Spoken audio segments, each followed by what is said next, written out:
Hello students, स्वागत है आपका आईसीटी वर्चुअल क्लासेस में। मैं हूं कविता, आपकी बायो टीचर। उम्मीद करती हूं आप सभी अच्छे होंगे और स्वस्थ होंगे। तो क्लास कंटिन्यू करेंगे अपना चैप्टर, और चैप्टर का नाम है principle of inheritance and variation. तो जल्दी से स्टार्ट करते हैं चैप्टर और देखते हैं अभी तक हमने क्या क्या चीजें डिस्कस कर ली हैं। आपने डिस्कस किया है यहाँ पे मेंडल का first law, that is law of dominance, यानी कि प्रभाविता का नियम। ठीक है, क्या कहता है प्रभाविता का नियम, ये भी हम समझ चुके हैं। चलिए, प्रभाविता के नियम को फटाफट से हम क्या कर लेंगे, रिवाइज कर लेंगे कि क्या हमने बोला है। हमने कहा यहाँ पर, ठीक है, हमने कहा यहाँ पे दो प्लांट है। ठीक है, एक प्लांट ये है और एक प्लांट ये है। ठीक है, दोनों क्या है, मटर के पौधे हैं। एक क्या है, टॉल प्लांट है और एक ड्वार्फ प्लांट है। इनके बीच में पॉलिनेशन कराया गया और पॉलिनेशन के बाद जो बीज बने, ये पेरेंट है और वो बीज बने, और जब उन बीजों को बोया गया तो उनकी लेंथ देखी गई। तो बेसिकली 4 यहाँ पर प्लांट बने हैं। ठीक है,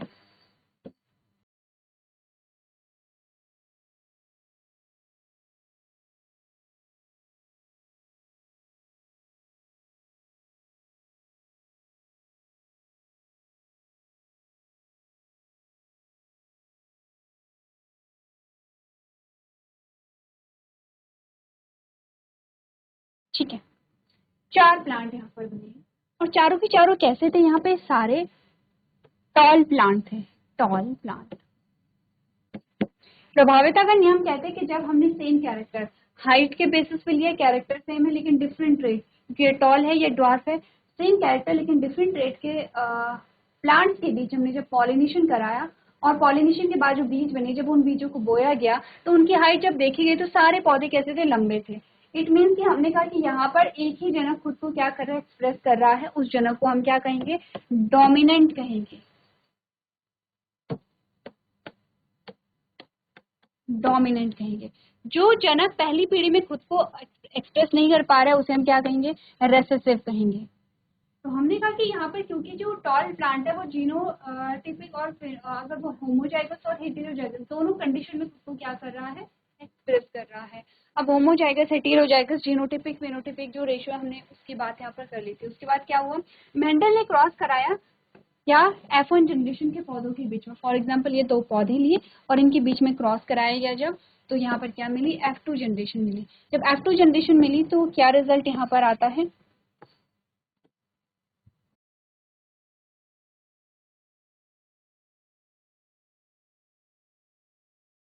रिजल्ट हमारे पास ये आता है जिसमें आप देख रहे हैं कि इनमें से 3 जो पौधे थे वो तो लंबे थे, लेकिन एक पौधा जो था वो कैसा था, यहाँ पे बौना था। ठीक है, तो आपने ये देखा कि बौना पौधा कब आया है, जब यहाँ पे क्या है, होमोजाइगस कंडीशन आई है, स्मॉल टी आया है, तभी यहाँ पे क्या है, बौनापन का जो गुण है वो आया है। तो हमने कहा कि डोमिनेंट पेरेंट वो होगा जो होमोजाइगस और हेटेरोजाइगस कंडीशन में खुद को क्या करे, एक्सप्रेस करे, यानी कि दोनों एलील हैं उसके जो क्या कर रहे हैं, लंबाई के गुण के लिए है, या सिर्फ एक एलील भी है जो लंबाई के गुण के लिए है। तो आपने कहा वो खुद को क्या कर रहा है, एक्सप्रेस कर रहा है। इसे हमने क्या कहा था, लॉ ऑफ डोमिनेंस।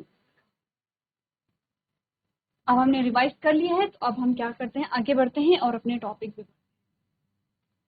हमने कहा कि जो लॉ ऑफ डोमिनेंस है उसे हर जगह यहाँ पे जब एक्सपेरिमेंट किया गया तो हर किसी में लॉ ऑफ डोमिनेंस क्या हो रहा था, यहाँ पे एकदम सेट बैठ रहा था।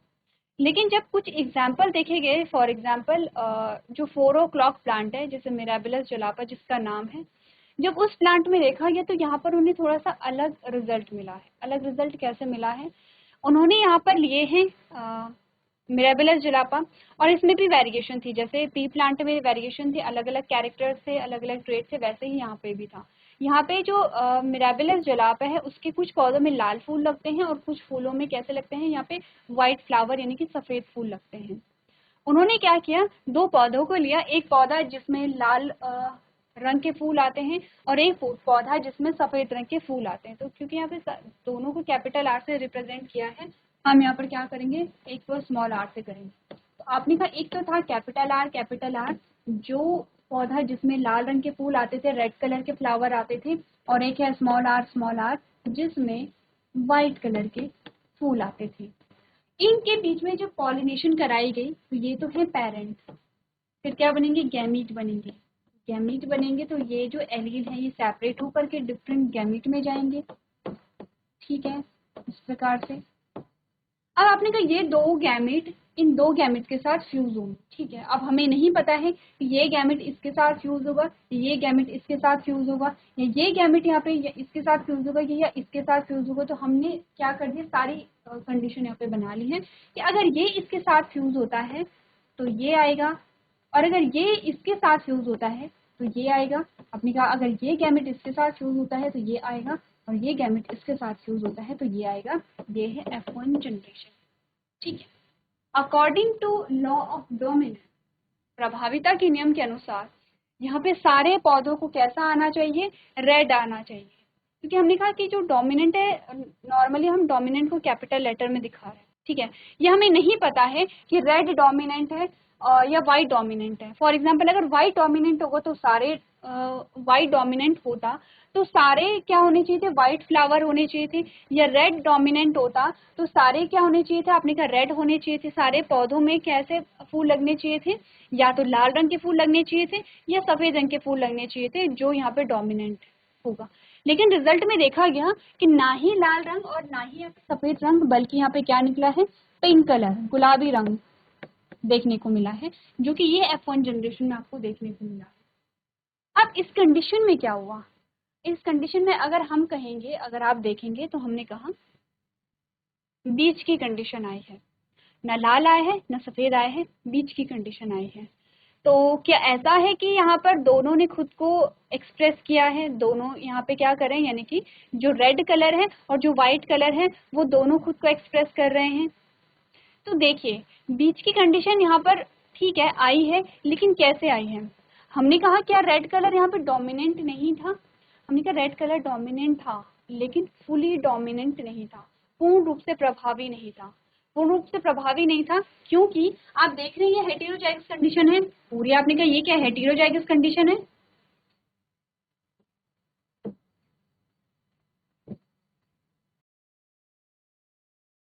क्योंकि आप अगर देखेंगे कैपिटल आर स्मॉल आर, अच्छा कंफ्यूज नहीं करना है, ठीक है। इन्होंने रेड को R1 से बता रखा है और व्हाइट को R2 से बता रखा है, ठीक है। तो R1 R2 में कंफ्यूजन होगा, इसलिए हमने कैपिटल आर और स्मॉल आर। आपने कैपिटल आर स्मॉल आर जो है कि इसकी अकॉर्डिंग R1 और R2 है, ठीक है। इसमें अगर हम एलील को देखेंगे तो ये तो रेड कलर के लिए है और ये व्हाइट कलर के लिए है। तो इस स्थिति को जब दो जीन के जो दो एलील होते हैं, जीन के जो एलील होंगे जब वो अलग अलग ट्रेट के लिए रिस्पॉन्सिबल होंगे तो इसे हम क्या कहेंगे, हेटेरोजाइगस कंडीशन इसे हम यहाँ पर कहेंगे, ठीक है। आपने कहा हेटेरोजाइगस कंडीशन में जो रेड है वो अपने आप को एक्सप्रेस तो कर रहा है लेकिन पूर्ण रूप से नहीं कर पा रहा है, क्योंकि अगर रेड अपने आप को एक्सप्रेस नहीं कर रहा होता तो व्हाइट कलर आता, ठीक है। या अगर व्हाइट अपने आप को पूरा एक्सप्रेस करता तो आपने कहा कि यहाँ पे व्हाइट ही आता। तो आपने कहा कि यहाँ पर क्या हुआ है, रेड कलर ने खुद को एक्सप्रेस तो किया है लेकिन पूर्ण रूप से नहीं किया, आधा ही कर पाया है, क्योंकि सिर्फ एक एलील जो था वो रेड कलर के लिए रिस्पॉन्सिबल था, दूसरा एलील नहीं था। तो आपने कहा कि इस कंडीशन में हमने देखा कि हेटेरोजाइगस कंडीशन में जो डोमिनेंट पेरेंट है वो खुद को फुली डोमिनेट नहीं कर पा रहा है, ठीक है, फुली डोमिनेट नहीं कर पा रहा है। इसका मतलब क्या हुआ कि अपने आप को पूर्ण रूप से यहाँ पर एक्सप्रेस नहीं कर पा रहा है, पूर्ण रूप से अपने आप को प्रदर्शित नहीं कर पा रहा है। इसका मतलब ये क्या हुआ, इनकम्प्लीट डोमिनेंस। इनकम्प्लीट डोमिनेंस का मतलब होता है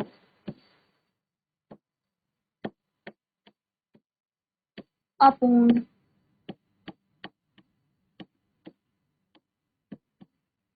प्रभाविता, ठीक है। इसका क्या मतलब होता है, अपूर्ण प्रभाविता होता है। अपूर्ण प्रभाविता का मतलब है कि प्रभावी तो है लेकिन पूर्ण रूप से नहीं है, आधा ही है। ये मेंडल्स के फर्स्ट लॉ जिसका यानी कि लॉ ऑफ डोमिनेंस का एक्सेप्शन है, अपवाद है, क्योंकि लॉ ऑफ डोमिनेंस के अकॉर्डिंग तो आपने कहा एक जनक ऐसा होगा जो F1 जनरेशन में अपने आप को पूर्ण रूप से प्रदर्शित करेगा, जिसे हम प्रभावी जनक या डोमिनेंट पेरेंट कहेंगे। यहाँ पर आपने कहा पूर्ण रूप से इसने अपने आप को एक्सप्रेस ही नहीं किया है, हाफ किया है।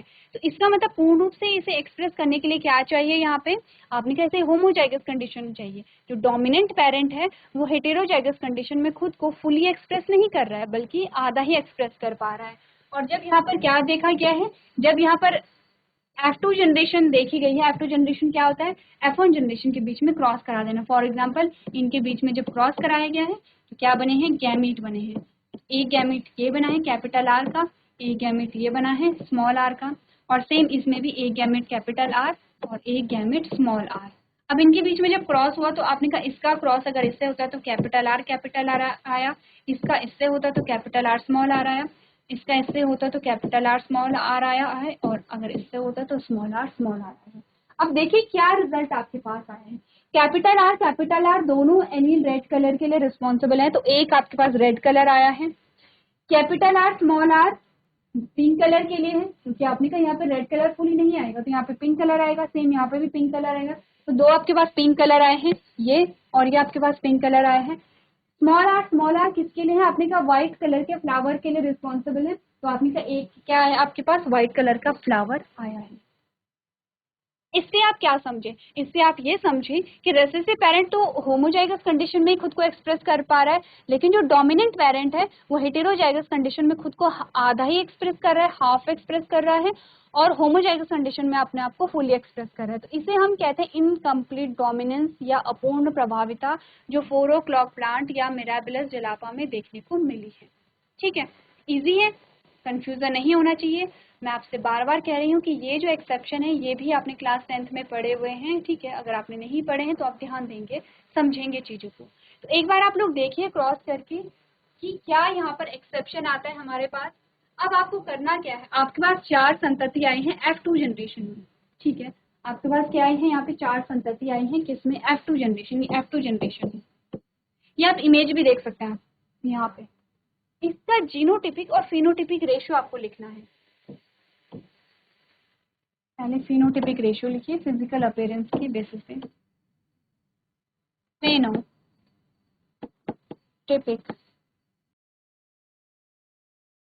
रेशियो और जीनोटिपिक रेशियो। चलिए क्या कीजिए आप लोग यहाँ पर जल्दी से जो रेशियो से नोट कर लीजिए। नोट नहीं, आपको नोट करने के लिए नहीं दिया गया है, आप रेशियो खुद से यहाँ पर निकालेंगे क्या रेशियो निकलेगा, और उसके बाद आप देखेंगे कि आपका रेशियो सही है या गलत है।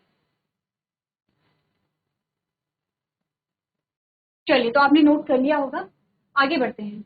आगे बढ़ने से पहले आपने यहाँ पर रेशियो देखा होगा, फिनोटिपिक रेशियो देखते हैं। सबसे पहले हमने कहा कि यहाँ पर रेड को देखते हैं कि रेड का जो रेशियो है वो क्या है। आपने कहा रेड कलर के जो फ्लावर हैं वो कितने हैं यहाँ पर? आपने कहा 1।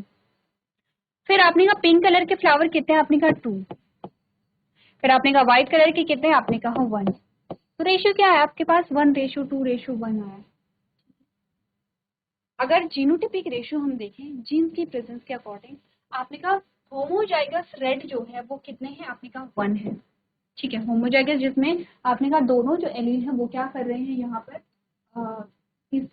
दोनों एलील जो है वो रेड कलर के लिए रिस्पॉन्सिबल है। अगर हम पिंक कलर देखें तो आपने कहा पिंक कलर जो है यहाँ पर वो कब आएगा? जब एक कैपिटल आर होगा और एक स्मॉल आर होगा, यानी कि एक एलील रेड कलर के लिए रिस्पॉन्सिबल होगा और एक एलील व्हाइट कलर के लिए रिस्पॉन्सिबल होगा, तब यहाँ पे पिंक कलर अपीयर होगा। तो पिंक कलर के लिए अगर हम पिंक कलर के लिए अगर हम देखें कि प्योर पिंक कलर के लिए जो जीन्स रिस्पॉन्सिबल है या एलील रिस्पॉन्सिबल है वो कैपिटल आर और स्मॉल आर होगा। ठीक है, तो हमने कहा कि जब भी पिंक कलर चाहिए होगा कैपिटल आर और स्मॉल आर साथ में यहाँ पर होने चाहिए।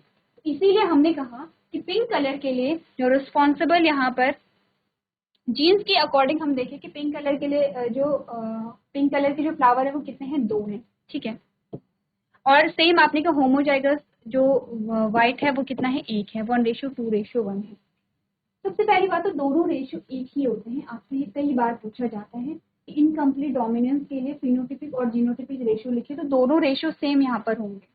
सेम क्यों होंगे? क्योंकि हमने कहा ये अपीयरेंस के बेसिस पे या जीन्स के प्रेजेंस के अकॉर्डिंग आपने कहा ये क्या है? आपने कहा सेम होंगे, क्योंकि पिंक कलर के लिए कोई होमोजाइगस पिंक और हेटेरोजाइगस पिंक कंडीशन नहीं आ रही है। आपने कहा जब एलील हेटेरोजाइगस कंडीशन में होंगे तो यहाँ पे तभी पिंक कलर आएगा। इसीलिए हम होमोजाइगस पिंक और हेटेरोजाइगस पिंक इसे हम क्या कर सकते हैं? होमोजाइगस और हेटेरोजाइगस के बेसिस पे सेपरेट नहीं कर सकते हैं।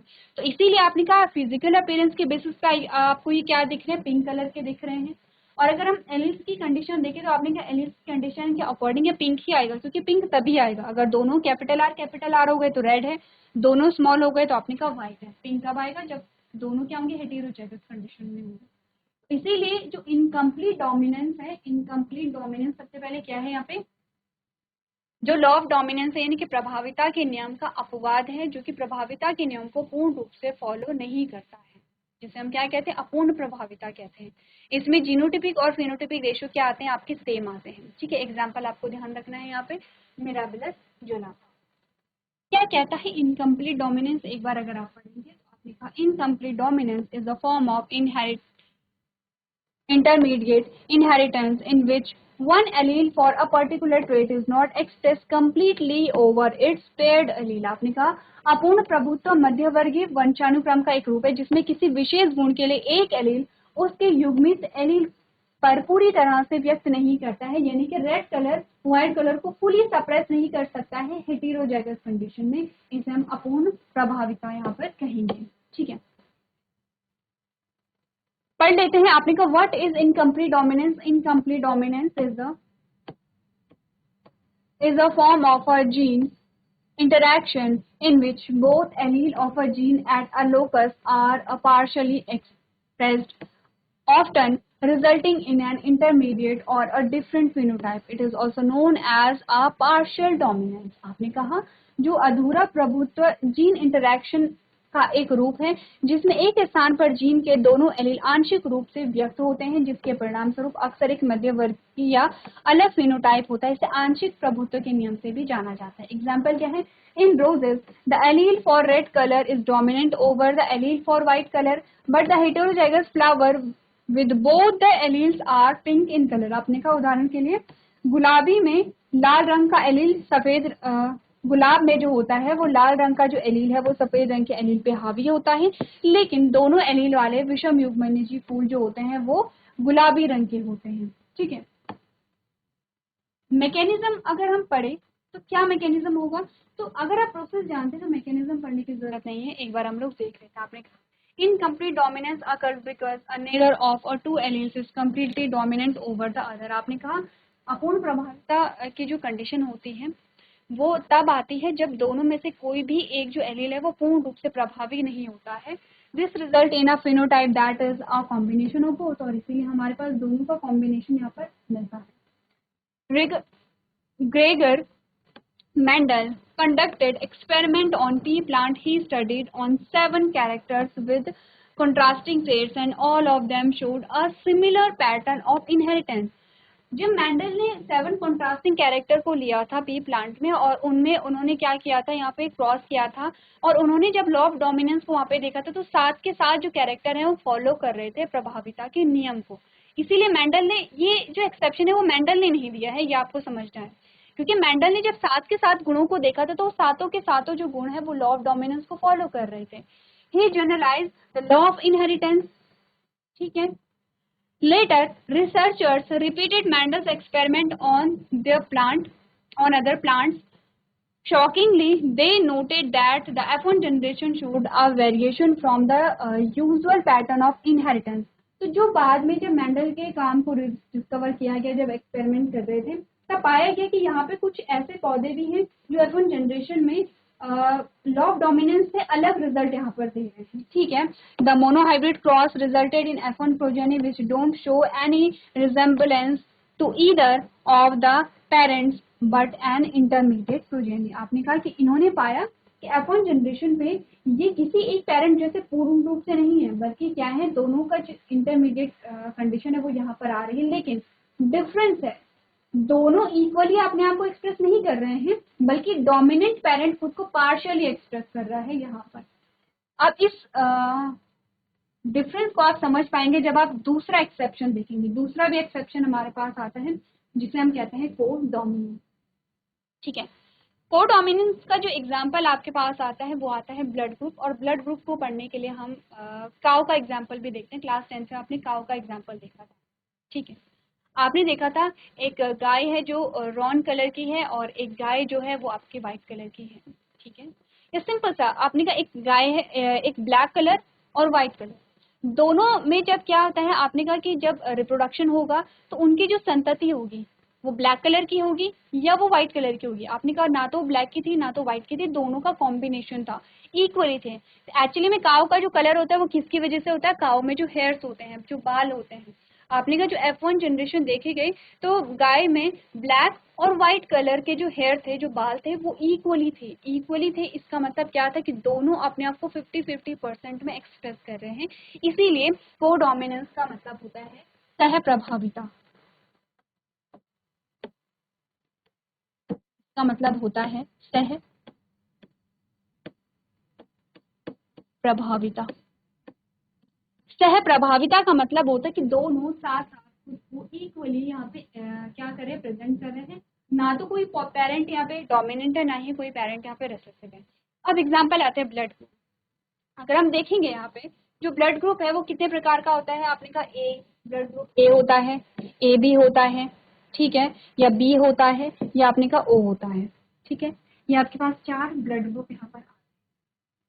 अब हमने कहा कि जो ब्लड ग्रुप है इसमें एक्चुअली में क्या होते हैं, एंटीजन होते हैं। ब्लड ग्रुप ए का मतलब है कि उसमें क्या है, ए एंटीजन है। ब्लड ग्रुप बी का मतलब है कि उसमें बी एंटीजन है। ब्लड ग्रुप ए बी का मतलब है कि उसमें ए बी दोनों एंटीजन है। और ब्लड ग्रुप ओ का मतलब होता है कि कोई भी एंटीजन इसमें प्रेजेंट नहीं है, जो कि आपको यहाँ पर दिखा रखा है, ठीक है। तो आपने कहा यहाँ पे आपको पेरेंट भी दिखा रखे हैं, पेरेंट 1 और पेरेंट 2। अगर पेरेंट किसी एक पेरेंट के ब्लड ग्रुप ए है और दूसरे पेरेंट का भी जो ब्लड ग्रुप है वो ए है, यानी कि मदर एंड फादर दोनों का ब्लड ग्रुप अगर ए है तो आपके पास ऑफस्प्रिंग में क्या आएगा, ब्लड ग्रुप ए आएगा।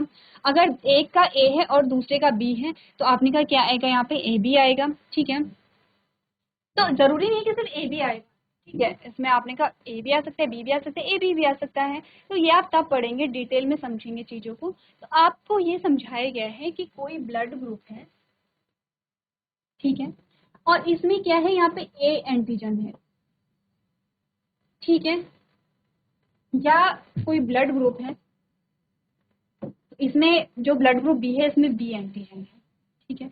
अगर ए एंटीजन है तो एंटीबॉडी कौन सी होगी, अगर ब्लड ग्रुप ए है तो इसमें एंटीबॉडी कौन सी होगी, और यदि अगर ब्लड ग्रुप बी है तो इसमें एंटीबॉडी कौन सी होगी, एक बार आप लोग घर से पढ़ करके लिखेंगे।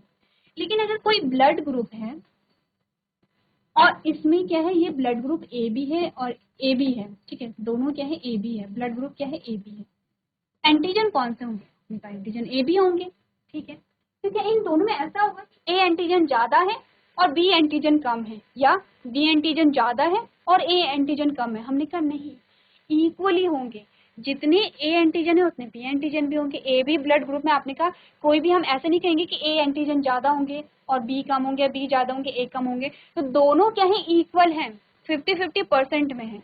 हम ऐसा नहीं कहेंगे एक ज्यादा है और एक कम है। इसी को हम कहते हैं को डोमिनेंस या सह प्रभाविता। ये भी लॉ ऑफ डोमिनेंस को यहाँ पे फॉलो नहीं करता है।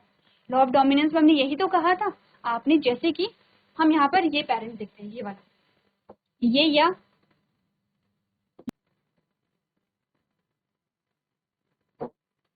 चलिए अब आप इन दोनों सिनारियों को देखिए कि मदर का ब्लड ग्रुप फॉर एग्जांपल ए है, फादर का जो ब्लड ग्रुप है वो बी है, तो ऑफस्प्रिंग में जो ब्लड ग्रुप आएगा वो ए बी आएगा, ठीक है। अब हम ये तो नहीं कहेंगे कि जो यहाँ पे मदर का जो ब्लड ग्रुप है जो जिसमें ए एंटीजन है वो ज्यादा होगा और फादर का कम होगा। तो हमने कहा दोनों इक्वल है, यहाँ पर दोनों 50-50% है। आपने कहा ऐसा तो नहीं है कि इन यहाँ पे अगर हम लॉ ऑफ डोमिनेंस को देखते हैं तो हमने कहा कि क्या होता, अगर ए बी है तो क्या होगा, दोनों में से एक डोमिनेंट होता, एक ज्यादा होता, एक अपने आप को ज्यादा एक्सप्रेस करता। तो आपने कहा यहाँ पे क्या है, फुली एक्सप्रेस कोई भी नहीं कर रहा है, दोनों इक्वली एक्सप्रेस कर रहे हैं। और डिफरेंस है को डोमिनेंस यानी कि सह प्रभाविता और अपूर्ण प्रभाविता में डिफरेंस है कि सह प्रभाविता में दोनों 50-50% में खुद को एक्सप्रेस करते हैं, दोनों जो पेरेंट होते हैं। और अपूर्ण प्रभाविता में जो डोमिनेंट पेरेंट है वो खुद को फुली एक्सप्रेस नहीं करता है, कुछ ही एक्सप्रेस कर पाता है, इसीलिए बीच के इंटरमीडिएट कंडीशन यहाँ पर आती है, ठीक है। तो ये तो हुए एक्सेप्शन। हमारे पास आता है नेक्स्ट लॉ मेंडल का, that is law of segregation, जिसे आप घर से पढ़ करके एक बार लेके आएंगे क्या कहता है लॉ ऑफ सेग्रीगेशन, और नेक्स्ट लेक्चर में हम इसे कंटिन्यू करेंगे। तो आज के सेशन में हम इतना ही करेंगे। अभी तक क्लास में बने रहने के लिए आपका धन्यवाद।